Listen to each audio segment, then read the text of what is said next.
There are three things that you can do to attract your divine masculine. Number one, love yourself. Immediately when I say that, you're probably feeling, well, I do love myself. And you're absolutely right. You do have an established foundation of love for yourself. It's time to go deeper into that love for yourself, especially if you're experiencing physical separation from your twin flame. It only means that there's deeper to go within loving oneself. And the way that you can love oneself is like, what kind of thoughts go through your mind when you think of yourself? You can ask yourself a simple question. How do I feel in relationship to me? What comes to your mind? What comes to your heart? Do you feel worthy of divine love? Do you feel worthy of having your twin flame in your life? Do you feel that you're good enough?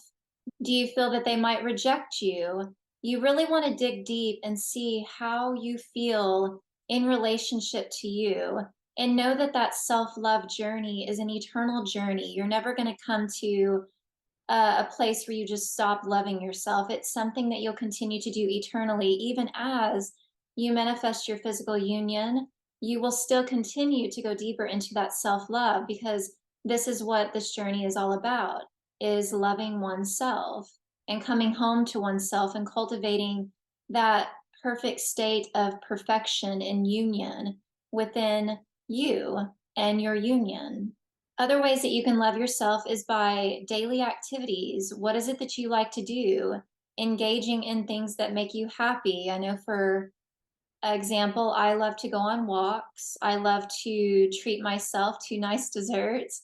I love to get myself flowers. I love to, read a book.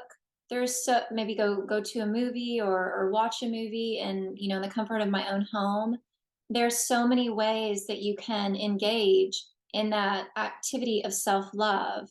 Romance yourself. This is what Twin Flames Universe, the complete body of work, teaches you to do, is to cultivate that love within yourself, not only internally by, loving yourself where you have misbeliefs of separation, misbeliefs about yourself, but also taking action, practical ways that you can go deep into loving yourself. And there's no limitations to this. Like, explore your heart. You can take yourself on a trip, do things that really feel good to you. And that is loving oneself. Number two, another way that you can go deeper into attracting your twin flame, whether you're the divine masculine or divine feminine, is to love yourself in terms of respect and honor yourself. This is incredibly important. And this means letting go of patterns such as people pleasing or dishonoring your boundaries. And you can look at it as, an example would be, let's say if you are requested to do something, or someone invites you out. There could be so many different examples. Does it feel good to you to do that? Are you people pleasing? Are you overstepping your boundaries? Are you doing things that you actually don't want to do for whatever reason? Maybe it's to fulfill an obligation that you feel that you have to make, or maybe it's because you want someone to be happy. Well, you're not their source of happiness. Their source of happiness comes from within them.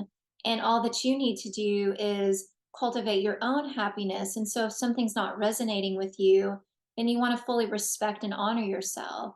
And another way that you do that is by not dismissing your feelings. This is another important one that I move through. It can be very easy, especially early on in your spiritual journey, when you're, deepening into that self-love, you might identify that you've been dismissing your feelings, not really acknowledging and validating what it is that you feel, and moving in the direction of your bliss, what makes you happy, and really being self-disciplined in ensuring that you're following your heart and not leaking your energy in terms of trying to be source for anyone else but yourself, even including your twin flame. You're not your twin flame's source of happiness. That is found within them as they cultivate their own joy and their own happiness. And that's what magnetizes the both of you to one another, is cultivating your own inner joy, your own inner happiness. And as you're together, that joy and that happiness is amplified. Just as if you're experiencing triggers in your union, you know that as you come together with your twin flame, those triggers and upsets are very much amplified. And that just goes to show you that as you deepen into peace and harmony, the peace and the harmony that you're experiencing internally is what's going to be amplified and experienced in your union. And number three, prioritizing your needs and your wants. This kind of caveats off of step two or number two is that you want to get very clear in your heart, what are your needs or what are your wants? And you want to be transparent in your twin flame union, in any relationship for that matter. You want to be completely transparent with what you feel, your needs, your wants, kind of your expectations of how you desire to be loved or how you desire to just have a relationship with. And when I say expectations, I don't mean expectations like of the world, like you scratch my back, I'll scratch your back. It just means how you desire to be loved and what is to be expected, but not in a attached kind of way. Just this is what I want and this is what I need. But of course, giving that to yourself first. You want to be very careful with what I say and not take it and twist it. It's just an expectation of this is what feels good to me and this is what I like, this is what I desire. And you know, the your twin flame, they're going to communicate with you too. Well, this is what I like and this is what I desire. And you meet each other in that middle ground of first meeting each other within.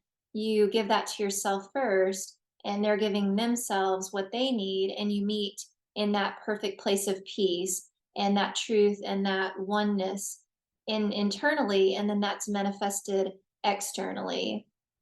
So yes, being clear with your needs, your wants, your desires, and being transparent about that. And you might even find too that this might cause, you know, an upset in the union if you're both communicating something that feels like it's not matching up. That's okay. That doesn't mean that anything's wrong. It just means there's deeper to go, and identifying what is the core value, what is the truth in your union. And you both share that same core value, you both share that same truth. And it's just applying the mirror exercise and moving through your upsets and working that out. And then you will come to that perfect agreement. My twin flame and I just went through this the other day.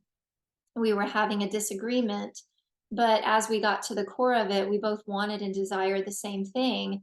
It's just my perception of it and my twin flame's perception of it were two different perceptions, but at the core, we both wanted the same thing. And there was actually peace in that we could just move forward together from that place.